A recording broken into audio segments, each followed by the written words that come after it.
നമസ്കാരം. മലയാളി വാർത്ത ഇൻസൈഡിലേക്ക് സ്വാഗതം. US പടക്കപ്പൽ ജെറാൾഡ് ഫോർഡ് ഇസ്രയേൽ തുറമുഖത്തേക്ക് എത്തുന്നു. ധാരണയിലെത്താൻ കഴിയാതെ ഇറാൻ അമേരിക്ക മൂന്നാം വട്ട ചർച്ചയും പൊളിഞ്ഞു. ഇരു സംഘവും ജനീവയിൽ നിന്ന് മടങ്ങി. പല ഘട്ടങ്ങളിലായി മാരത്തോൺ ചർച്ചയാണ് ഇന്നലെ നടന്നത്. അമേരിക്കയുമായി പൂർത്തിയാക്കിയത് ഇതുവരെയുള്ള ഏറ്റവും ഫലപ്രദമായ ചർച്ച എന്നാണ് ഇറാൻ വിദേശകാര്യമന്ത്രി അബ്ബാസ് അരാക്ചി പറയുന്നത്. വലിയ പുരോഗതി ഉണ്ടായി എന്ന് ഒമാൻ വിദേശകാര്യമന്ത്രിയും പറഞ്ഞു. പക്ഷേ തീരുമാനത്തിലെത്താൻ കഴിഞ്ഞിട്ടില്ല.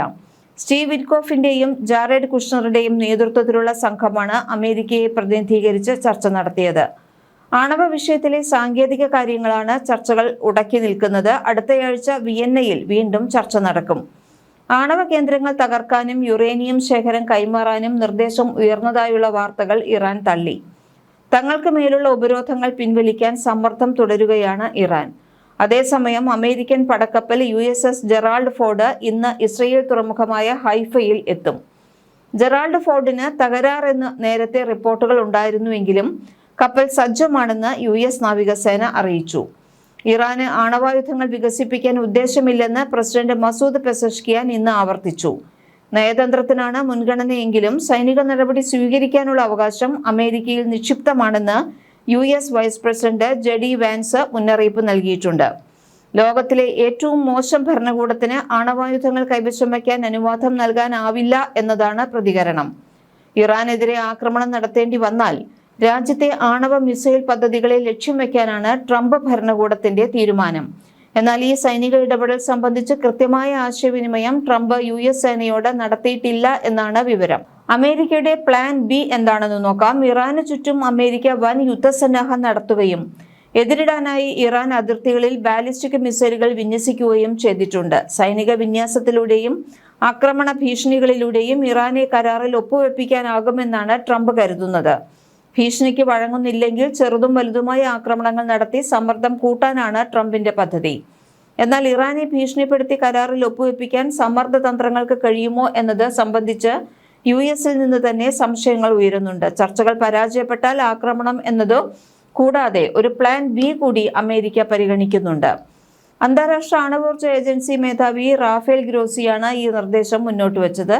ഇതുപ്രകാരം ഇറാന് പരിമിതമായ രീതിയിൽ ആണവ സമ്പുഷ്ടീകരണ പദ്ധതി നടത്താം. പക്ഷേ ചികിത്സാ ആവശ്യങ്ങൾക്കും മെഡിക്കൽ ഗവേഷണങ്ങൾക്കും മാത്രമായി ഇത് പരിമിതപ്പെടുത്തണം. ഇരു കൂട്ടർക്കും ഇത് അംഗീകരിക്കുകയാണെങ്കിൽ തങ്ങൾ ഇപ്പോഴും യുറേനിയം സമ്പുഷ്ടീകരണം തുടരുന്നുണ്ട് എന്ന് ഇറാൻ ഭരണകൂടത്തിന്റെ ജനതയോട് പറയാവുന്നതാണ്. ഇറാന്റെ ആയുധ നിർമ്മാണ ശേഷിയുള്ള എല്ലാ കേന്ദ്രങ്ങളും അടച്ചുപൂട്ടിച്ചതായി ട്രംപിനും അവകാശപ്പെടാം. ഇറാനുമായുള്ള സംഘർഷം രൂക്ഷമാകുന്നത് തടയുന്നതിനുള്ള നയതന്ത്ര ശ്രമങ്ങളുടെ ഭാഗമായി ഒമാൻ വിദേശകാര്യമന്ത്രി ബദർ അൽ ഗുസൈദി വെള്ളിയാഴ്ച വാഷിംഗ്ടണിൽ US വൈസ് പ്രസിഡന്റ് JD വാൻസുമായും മറ്റു മുതിർന്ന ഉദ്യോഗസ്ഥരുമായും കൂടിക്കാഴ്ച നടത്തുമെന്നാണ് റിപ്പോർട്ട്. ഇതിനിടെ ഇറാന്റെ ആയുധ ശേഖരണ ശൃംഖലകൾക്കും അനധികൃത എണ്ണക്കടത്ത് നടത്തുന്ന കപ്പൽ വ്യൂഹങ്ങൾക്കും എതിരെ കടുത്ത ഉപരോധം ഏർപ്പെടുത്തിയിരിക്കുകയാണ് അമേരിക്ക. ഇറാന്റെ ബാലിസ്റ്റിക് മിസൈൽ വികസനത്തിനും അത്യാധുനിക ആയുധ നിർമ്മാണത്തിനും സഹായം നൽകുന്ന ഇറാൻ, തുർക്കി, UAE എന്നിവിടങ്ങളിലെ വ്യക്തികളെയും സ്ഥാപനങ്ങളെയുമാണ് പുതുതായി കരിമ്പട്ടികയിൽ ഉൾപ്പെടുത്തിയത്. ഇസ്ലാമിക് റവല്യൂഷണറി ഗാർഡ് കോർപ്സിന് സാമ്പത്തിക സഹായം എത്തുന്നത് തടയുകയാണ് ഇതിലൂടെ ലക്ഷ്യമിടുന്നത്. രാജ്യാന്തര വിലക്കുകൾ ലംഘിച്ച് കോടിക്കണക്കിന് ഡോളർ മൂല്യമുള്ള പെട്രോളിയം ഉൽപ്പന്നങ്ങൾ കടത്തുന്ന ഷേഡോ ഫ്ലീറ്റ് കപ്പലുകൾക്കും അവയുടെ ഉടമസ്ഥർക്കും എതിരെയും കർശന നടപടിയുണ്ടാകും. സ്വന്തം രാജ്യത്തെ ജനങ്ങളുടെ അടിസ്ഥാന ആവശ്യങ്ങൾ അവഗണിച്ച് വിദേശത്തെ ഭീകര ഗ്രൂപ്പുകളെ സഹായിക്കാനും മിസൈൽ സാങ്കേതികവിദ്യ വികസിപ്പിക്കാനുമാണ് ഇറാൻ പണം ചെലവഴിക്കുന്നത് എന്ന് അമേരിക്ക കുറ്റപ്പെടുത്തി. പ്രസിഡന്റ് ട്രംപിന്റെ നാഷണൽ സെക്യൂരിറ്റി മെമ്മോറാണ്ടം പ്രകാരമുള്ള നടപടികളാണ് ഇപ്പോൾ സ്വീകരിച്ചിരിക്കുന്നത്.